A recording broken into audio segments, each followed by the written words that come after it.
Assalamualaikum semuanya, di video kali ini kita akan mengupas lebih dalam tentang Sunan Kalijaga, sosok yang memiliki peran penting dalam penyebaran agama Islam di tanah Jawa. Yuk kita simak bersama-sama perjalanan spiritual dan pesan-pesan kebijaksanaan yang dapat kita ambil dari kehidupan beliau.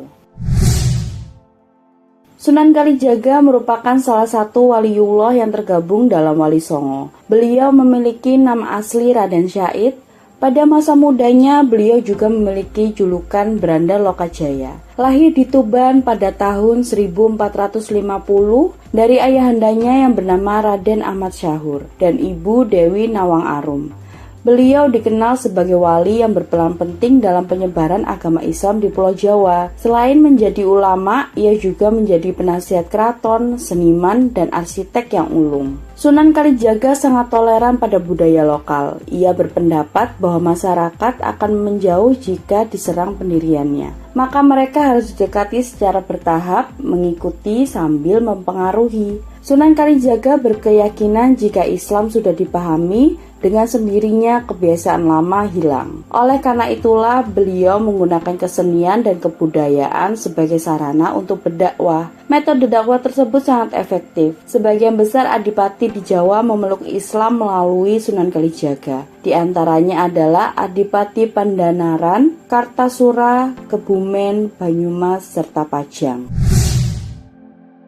Menurut cerita, sebelum menjadi Wali Songo, Raden Syahid adalah seorang perampok yang selalu mengambil hasil bumi di gudang penyimpanan di kerajaannya. Hasil curiannya dan rampokannya itu akan ia bagikan kepada orang-orang yang miskin. Kebiasaan inilah yang membuat beliau dijuluki Beranda Lokajaya. Suatu hari saat Raden Syahid berada di hutan, ia melihat seorang kakek tua yang bertongkat.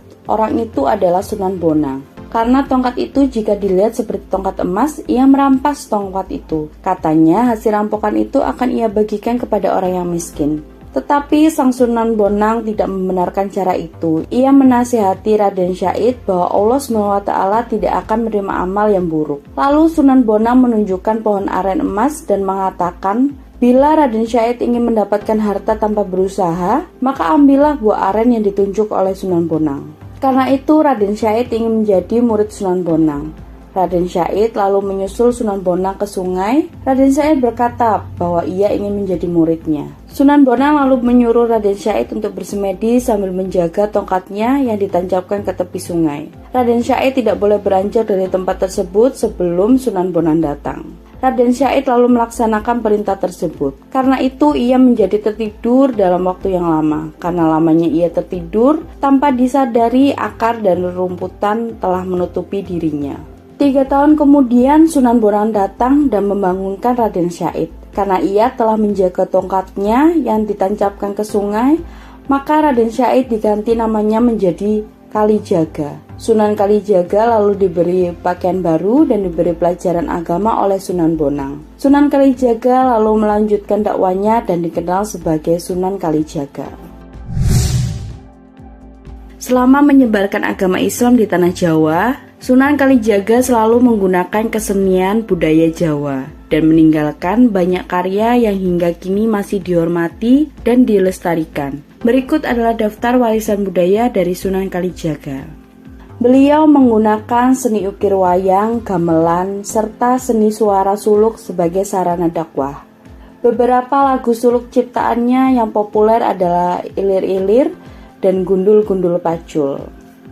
Beliau penggagas Baju Takwa, perayaan Sekatenan, Gerebek Maulud, serta lakon carangan layang Kalimasada dan Petruk Dadi Ratu atau Petruk Jadi Ratu. Lanskap pusat kota berupa keraton, alun-alun dengan 2 beringin, serta masjid diyakini pula dikonsep oleh Sunan Kalijaga. Beliau juga ikut pula merancang pembangunan Masjid Agung Cirebon dan Masjid Agung Demak. Tiang tatal atau pecahan kayu yang merupakan salah satu dari tiang utama masjid adalah kreasi Sunan Kalijaga.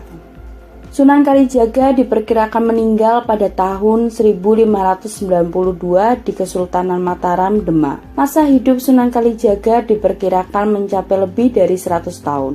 Dengan demikian, ia mengalami masa akhir kekuasaan Majapahit, Kesultanan Demak, Kesultanan Cirebon dan Banten, bahkan juga kerajaan Pajang yang lahir pada 1546, serta awal kehadiran kerajaan Mataram di bawah pimpinan Penembahan Senopati.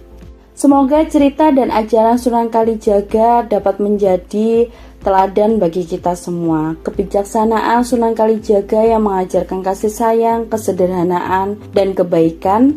Mari kita terus menggali hikmah dan nilai-nilai kearifan lokal yang beliau wariskan, memperkuat nilai-nilai tersebut dalam kehidupan sehari-hari kita. Terima kasih sudah klik video kami. Jangan lupa untuk subscribe, like, dan komen jika Anda menikmati konten ini. Sampai jumpa di video berikutnya.